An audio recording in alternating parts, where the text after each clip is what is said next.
Hello guys, तो कैसे आप सब लोग। तो जैसे कि अपना चैप्टर चल रहा था कैश फ्लो एनालिसिस, तो उसमें अपन ने कैश फ्लो स्टेटमेंट के बारे में समझा था। कैश फ्लो स्टेटमेंट क्या होता है, कौन कौन सी एक्टिविटीज इसके अंदर परफॉर्म की जाती हैं। ठीक है, कैश फ्लो स्टेटमेंट कितने टाइप्स होते हैं, एक डायरेक्ट मेथड से होता है, एक इनडायरेक्ट से। तो अपन ने क्या करा था कि डायरेक्ट मेथड को अच्छे से समझ लिया था। तो अभी अपन डायरेक्ट मेथड के क्वेश्चन करेंगे, एक एक एक्टिविटीज को समझेंगे। पहले ऑपरेटिंग समझेंगे, फिर अपन इन्वेस्टिंग समझेंगे, फिर फाइनेंसिंग समझेंगे। ठीक है, उसके अंदर अपन इनडायरेक्ट पे चलेंगे। तो आज अपन स्टार्ट कर रहे हैं from the following information calculate the cash flow from operating activities, यानी कि ऑपरेटिंग एक्टिविटीज का अपन क्वेश्चन करने वाले हैं, यहाँ पे अच्छे से समझेंगे। ठीक है, इनकम स्टेटमेंट दे रखा है फॉर द ईयर एंडेड 31 मार्च 2010। ये अपने को एक इनकम स्टेटमेंट यानी P&L, अपने को सेल दे रखी है, कॉस्ट ऑफ गुड्स सोल्ड दे रखा है, माइनस करने के बाद अपन को ग्रॉस प्रॉफिट दे रखा है। उसके बाद एडमिनिस्ट्रेशन सेलिंग एक्सपेंसेस दे रखे हैं, डेप्रिसिएशन दे रखा है और अदर एक्सपेंसेस दे रखे हैं, जिसमें इंक्लूडिंग प्रिलिमिनरी एक्सपेंसेस दे रखे हैं 2000 रुपीज के। ठीक है, और गाइस इन तीनों का जो ऐड करने के बाद ये आया 47,750। इसको इसमें से लेस कराएंगे तो ये बिफोर टैक्स आ जाएगा, लेस इसमें से इनकम टैक्स करा दिया और उसके बाद प्रॉफिट आफ्टर टैक्स आ गया। तो गाइस ये जो अपने को इन्फॉर्मेशन दे रखी थी, यानी कि इनकम स्टेटमेंट दे रखा है, ये यहां तक कंप्लीट हो गया। 9,000 का इसने हमें प्रॉफिट बता दिया। उसके बाद ट्रेड रिसीवेबल यानी कि डेटर दे रखे हैं, जिनका ओपनिंग क्लोजिंग बैलेंस दे रखा है, प्रीपेड एक्सपेंसेस का ओपनिंग क्लोजिंग दे रखा है, इन्वेंटरी का ओपनिंग क्लोजिंग दे रखा है, ट्रेड पेबल्स का ओपनिंग क्लोजिंग दे रखा है और आउटस्टैंडिंग एक्सपेंसेस का भी ओपनिंग क्लोजिंग दे रखा है। अब गाइस सबसे पहले बात ये चलती है कि अपन को ये डायरेक्ट मेथड से करना है। ठीक है, क्योंकि अपने पास सेल गिवन है, डेटर का अकाउंट गिवन है यानी ओपनिंग क्लोजिंग, तो अपन इससे निकाल लेंगे कि रिसीव्ड फ्रॉम डेटर, डेटर से कितना अमाउंट रिसीव्ड हुआ है।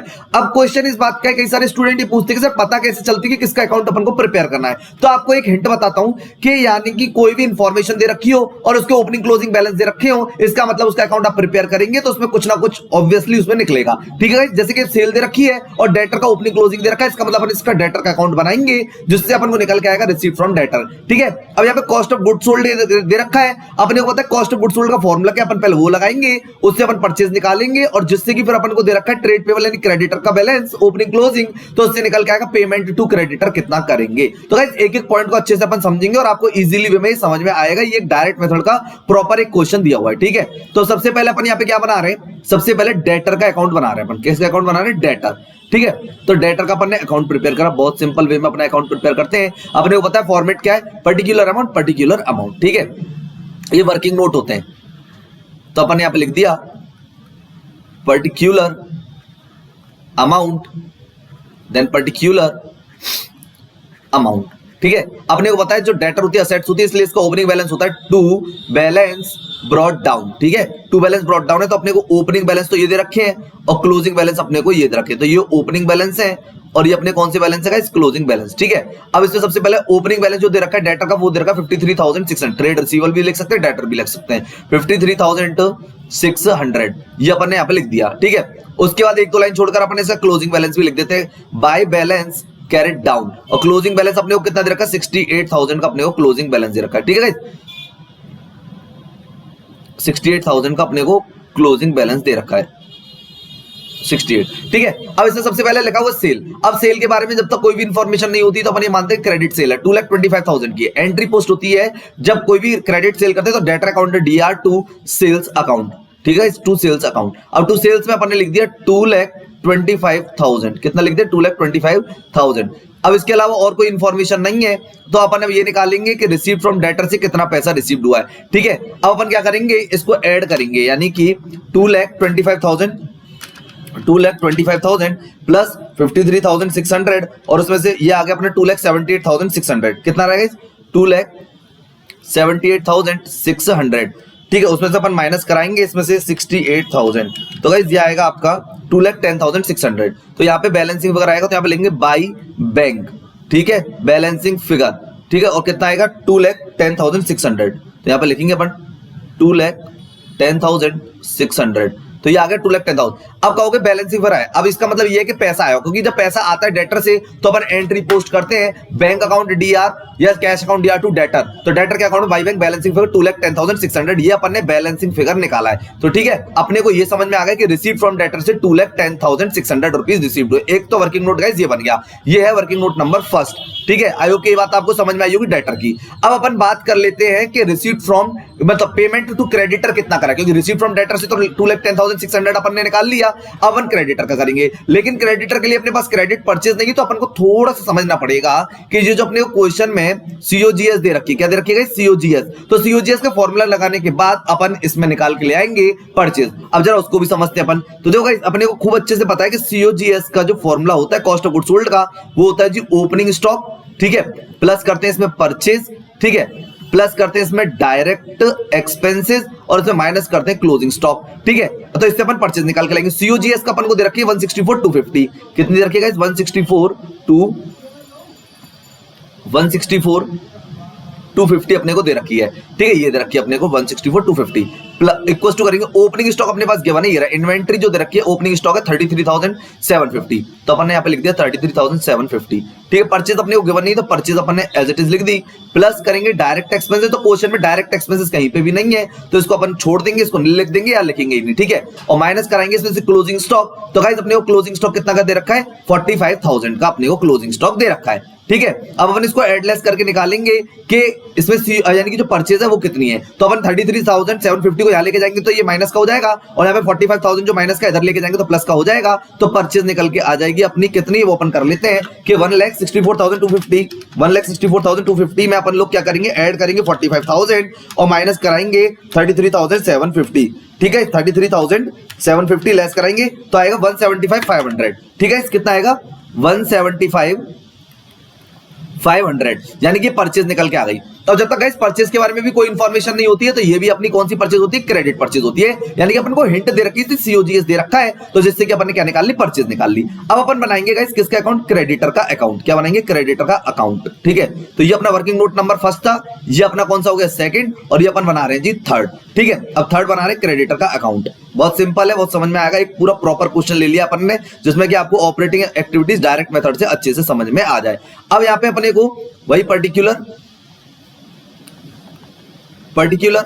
अमाउंट देन पर्टिकुलर अमाउंट, ठीक है। अपने को पता क्रेडिटर में लायबिलिटी, तो इसलिए उसका ओपनिंग बैलेंस होता है बाय बैलेंस ब्रॉट डाउन, ठीक है। बाय बैलेंस ब्रॉट डाउन दे रखा है, तो अपने को दे रखा है ट्रेड पेबल्स का 39,000 का, तो अपन ने यहाँ पे लिख दिया 39,000, एक लाइन दो लाइन छोड़ के इधर की साइड टू साइड लिख दिया to balance carried down, closing balance लिख दिया, क्लोजिंग बैलेंस दे रखा है 45,000 का, तो अपन ने यहाँ पे 45,000 लिख दिया, ठीक है। अब उसके बाद अपन बात कर लेते हैं इसमें कि जब परचेज करते हैं क्रेडिट, तो अपन एंट्री पोस्ट करते हैं purchase account DR to creditor, तो गाइस क्रेडिटर के अकाउंट में लिखेंगे यहाँ पे बाई परचेज, और परचेज अपन ने बैलेंसिंग फिगर निकाल ली थी 175,500, ठीक है। अब इसका टोटल करेंगे 175,500 प्लस 39,000 करेंगे, तो ये आएगा गाइस 2,14,500, 2 लाख यहाँ पे लिखेंगे अपन 2,14,500, तो 2,14,500 में से लेस करा देंगे इसमें से अपन 45,000, तो आएगा अपना 1,69,500, तो यहाँ पे अपन लिखेंगे 1,69,500 आया अपना 1,69,500, तो ये बैलेंसिंग वगैरह इसको लिखेंगे टू बैंक, इसका मतलब ये है कि क्रेडिटर को पेमेंट कराया है अपन ने 1,69,500 का, तो जब पेमेंट कराते तो एंट्री पोस्ट होती है creditor account DR to bank, तो इस जगह बैंक आएगा बैलेंसिंग फिगर 1,69,500। तो इससे अपन ने निकाल लिया पेड टू क्रेडिटर, डेटर के अकाउंट से निकाल लिया रिसीव्ड फ्रॉम डेटर, और ये जो सीओजीएस थी इससे अपन ने परचेज निकाली, तब जाके अपना क्रेडिटर अकाउंट बना। आई होप कि गाइस ये बात आपको अच्छे से समझ में आ गई होगी। तो गाइस जैसे कि अपन ने यहाँ पे सबसे पहले अपन ने डेटा का अकाउंट प्रिपेयर कर लिया, उसके बाद अपन ने यानी कि ट्रेड रिसीवेबल कंप्लीट हो गए, उसके बाद अपन ने इन्वेंट्री का भी कर लिया और यहाँ पे ट्रेड पेबल का कर लिया, ठीक है। अब बात करते हैं प्रीपेड एक्सपेंसेस के बारे में। अब गाइस प्रीपेड एक्सपेंसेस दे रखे थे पहले 3,400 के, अब दे रखे 4,000 के, और ऊपर प्रीपेड एक्सपेंसेस रिलेटेड कोई इंफॉर्मेशन नहीं है, इसका मतलब 600 अपन ने और पेड करें ड्यूरिंग द ईयर, क्योंकि 3,400 से 4,000 हो गए, तो 3,400 से 4,000 हो गए, इसका मतलब 600 अपन ने पेड करे हैं प्रीपेड एक्सपेंस, तो इसका अकाउंट बनाने की कोई भी जरूरत आपको नहीं है, 600 अपन लिखेंगे। उसके बाद गाइस बात कर लेते हैं यहाँ पे आउटस्टैंडिंग एक्सपेंसेस के बारे में, तो इसका अकाउंट अपन बनाएंगे आउटस्टैंडिंग एक्सपेंसेस। अब ये क्वेश्चन इस बात है कि आउटस्टैंडिंग एक्सपेंसेस अपन क्यों बना रहे हैं, तो उसको भी अपन समझने की कोशिश करते हैं, क्योंकि जो आउटस्टैंडिंग एक्सपेंसेस है, एक तो उसका ओपनिंग क्लोजिंग दे रखा है, और यहाँ पे दे रखे अपने को अदर एक्सपेंसेस। अच्छा गाइस एक बात समझनी कि इंक्लूडिंग इसमें प्रिलिमिनरी एक्सपेंसेस दे रखे 2,000 के, तो ये प्रिलिमिनरी एक्सपेंसेस नॉन कैश होते हैं, इसका मतलब इसको यहाँ से हटा देंगे, तो प्रिलिमिनरी एक्सपेंसेस अदर एक्सपेंसेस में माइनस हो जाएंगे, तो इसको जरा समझने की कोशिश करते हैं। तो पहले ओपनिंग बैलेंस लिखते हैं बाय बैलेंस ब्रॉट डाउन, तो बाय बैलेंस ब्रॉट डाउन लिखेंगे तो 2500 का आएगा। और यहाँ पे अपन लिख देंगे टू बैलेंस कैरिड डाउन, तो टू बैलेंस कैरिड डाउन में गाइस अपन यहाँ पे लिख देंगे 3000, ठीक है। उसके बाद अपन देखेंगे पी एंडल से इन्होंने कितना लिखा, तो यहाँ पे लेते हैं बाय पी एंडल। जब कोई भी खर्चा पी एंडल से कवर होता है तो उसको यहाँ पे लिखा जाता है, एंट्री पोस्ट होती है पी एंडल अकाउंट या टू एक्सपेंसेस, तो ये पी एंडल अकाउंट है, उसमें एक्सपेंसेस होते हैं, यहाँ पे लिखते हैं बाय पी एंडल। गाइस कितने रुपए का, 7000 का, ठीक है। अब कितना एक्सपेंसेस अपन ने पेड किया है अपन वो निकालेंगे यहाँ पे, ठीक है। आई होप कि ये बात आपको अच्छे से समझ में आई होगी। तो इसका अपन अकाउंट बना लेंगे यहाँ पे, इसका अपना अकाउंट बना लिया है और इसका टोटल करा अपन यहाँ पे आ गया 9500 और 9500 में 3000 जाएंगे तो 6500 बैलेंसिंग फिगर आएगा। एंट्री होगी टू बैंक अकाउंट, ठीक है गाइस, बैलेंसिंग फिगर। तो इसका मतलब ये निकाल के लाए थे अपन बैलेंसिंग फिगर कि कितना एक्सपेंसेस अपने ड्यूरिंग द ईयर पेड किया है। एक्चुअली क्या है कि अपन ये बात अच्छे से जानते हैं, 11th क्लास से पढ़ते हुए आ रहे हैं कि पी एंडल में तो सारे खर्चे जाते हैं ड्यूरिंग द ईयर, चाहे वो आपने पेड किए हुए हो चाहे नहीं हो, लेकिन अपन को कैश फ्लो स्टेटमेंट के अंदर में जो एक्सपेंस अपन ने पेड करे हैं कैश में अपन को वही लेने। तो अपन ने यहाँ पे बैलेंसिंग फिगर निकाल के लिया है और आउटस्टैंडिंग एक्सपेंसेस का अपन ने ओपनिंग क्लोजिंग बैलेंस लिखा। पी एंडल से कितना कवर करा वो अपन ने प्रिलिमिनरी एक्सपेंसेस हटाने के बाद लिखा 7000, क्योंकि नॉन कैश है तो अपन ने एंट्री पोस्ट करी होगी P and L account D to expenses, तो एक्सपेंसेस के अकाउंट में बाय पी एंडल 7000, तो इसका मतलब पेड कितना करा ड्यूरिंग द ईयर 6500 का। आई होप गाइस ये बात आपको अच्छे से समझ में आ गई होगी। तो अपन ने आउटस्टैंडिंग एक्सपेंसेस का भी काम कंप्लीट कर लिया है, ठीक है। अब अपने को सारी की सारी चीजें पता चल चुकी है कि अपन ने रिसीव फ्रॉम डेटर से कितना लिया, पेमेंट टू क्रेडिटर कितना किया है, आउटस्टैंडिंग एक्सपेंसेस कितने पेड किए हैं, तो सारे के सारे कैश वाले आइटम्स अपन ने लिख लिए। अब गाइस बात कर लेते हैं यहाँ पे जो एडमिनिस्ट्रेशन सेलिंग एक्सपेंसेस के बारे में कोई भी इंफॉर्मेशन नीचे नहीं दे रहा, इसका अकाउंट नहीं बनेगा। इसका मतलब ये 20,750 के थे और पूरे के पूरे पेड किए गए, तभी ये पूरा का पूरा यहाँ पे इनकम में आ गया, यानी कि इनकम उसमें इनकम स्टेटमेंट के अंदर आ गया। डेप्रिसिएशन नॉन कैश है, इसको अपन नहीं लेंगे, ठीक है, नॉन कैश आइटम अपन नहीं लेते। प्रिलिमिनरी एक्सपेंसेस भी 2000 का, ये भी अपन नहीं लेंगे, ठीक है। अब उसके बाद इनकम टैक्स इन्होंने पेड किया, उसका अपन एडजस्टमेंट करने वाले हैं। आई होप ये बात आपको अच्छे से समझ में आ गई होगी कि अकाउंट किन किन चीजों का बनेगा। कोई भी इंफॉर्मेशन दे रखी है और उसका ओपनिंग क्लोजिंग बैलेंस दे रखा है तो ये हिंट होती है तो आपको उसका अकाउंट प्रिपेयर करना पड़ेगा, ठीक है। आई होप ये बात आपको अच्छे से समझ में आ गई होगी।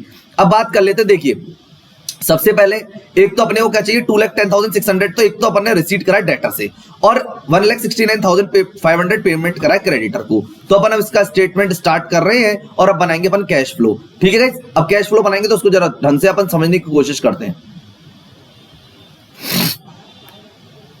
तो सबसे पहले अपन को पता है कैश फ्लो स्टेटमेंट किस तरीके से बनेगा, तो यहां पे लिख देते हैं कैश फ्लो स्टेटमेंट, ठीक। कैश फ्लो स्टेटमेंट में अपन किस तरीके से ऑपरेटिंग एक्टिविटीज को परफॉर्म करेंगे वो अपन यहां पे लिखने वाले हैं, ठीक है। ये अपन यहां पे लिख दिया पर्टिकुलर, यहां लिख देंगे अपन अमाउंट रुपीज में, ठीक है। यहां पे लिखेंगे अपन कैश फ्लो फ्रॉम ऑपरेटिंग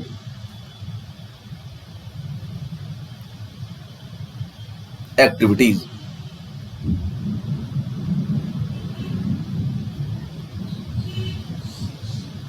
ठीक है। तो अपन यहां पे लिख दिया cash flow from operating activities. सबसे पहले अपन यहां पे लिखेंगे रिसीव्ड फ्रॉम डेटर, ठीक है। और यहां पे लिख देते हैं अपन डायरेक्ट मेथड से अपन ये क्वेश्चन कर रहे हैं, डायरेक्ट मेथड, ठीक है। तो रिसीव फ्रॉम डेटर से आया था 2,10,600 और गाइस रिसीव फ्रॉम डेटर करेंगे तो पैसा आएगा, तो इसलिए अपन प्लस में लिखा है ये, यानी ब्रैकेट में नहीं लिखा। जो माइनस में आएगा उसको अपन ब्रैकेट में लिखेंगे जो पेमेंट जाता है, ठीक है गाइस। फिर यहां पे लिखेंगे पेड टू क्रेडिटर, ठीक है, 175,500, ठीक है। यही आता है, एक और चेक कर लेते हैं अपन कि किस तरीके से अपन ने करा था। तो देखो 169,500 का तो अपन यही लिखेंगे 169,500 ये वाला, और अपन का जो डेटर के यानी कि जो रिसीव्ड है 2,10,600 है, ठीक है। तो अपन ये लिख देंगे,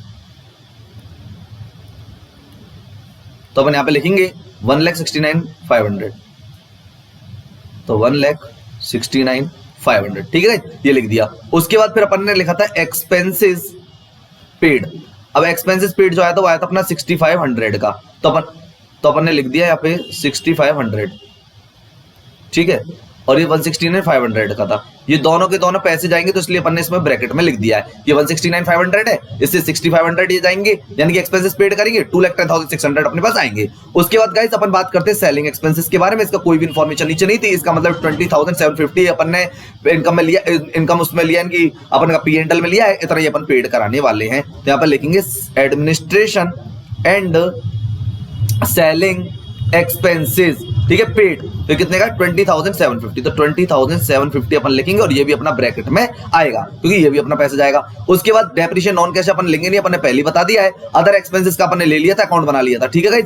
अब उसके बाद अपन बात कर लेते हैं डेटर। अब उसके बाद आता है प्रीपेड एक्सपेंसेस का। किसका आता है गाइस? प्रीपेड एक्सपेंसेस का। इसका अकाउंट नहीं बनाया था, लेकिन अपने को पता था कि 3400 से 4000 हो गए, इसका मतलब 600 और पेड करें तो 600 ये भी अपने ब्रैकेट में आएंगे, ठीक है। इसके अलावा अब कोई भी इंफॉर्मेशन नहीं है। अपन ने डेटर का अकाउंट बनाया, उससे कर लिया। प्रीपेड एक्सपेंस इन्वेंट्री का हो चुका था, ट्रेड पेबल का कर लिया, आउटस्टैंडिंग का। और अपन ने यहाँ पे देखा कि इनकम स्टेटमेंट के अंदर एडमिनिस्ट्रेशन सेलिंग एक्सपेंसेस ये थे, अपन ने कर लिया। डेप्रिसिएशन लेना नहीं है और अदर एक्सपेंसेस का अपन ने ले लिया है। अब इनकम टैक्स का वो भी अपन करेंगे, तो यहाँ पे पहले लिखेंगे कि cash flow from operating activities before